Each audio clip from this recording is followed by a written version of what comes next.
ekonomia jonë nuk duhet dorëzohet asnjëherë. Dhe duhet gjenden rrugë në mënyrë që të ulim sa më shpejt papunësinë dhe të krijojmë mundësi që këta tri të kenë një vend pune dhe të plasojnë dijen e tyne dhe energjinë tyne.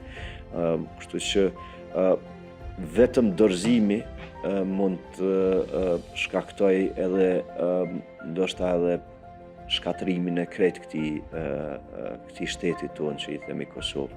Kështu që mos dorëzohen, të mbahen të fortë edhe të luftojnë sa më shumë.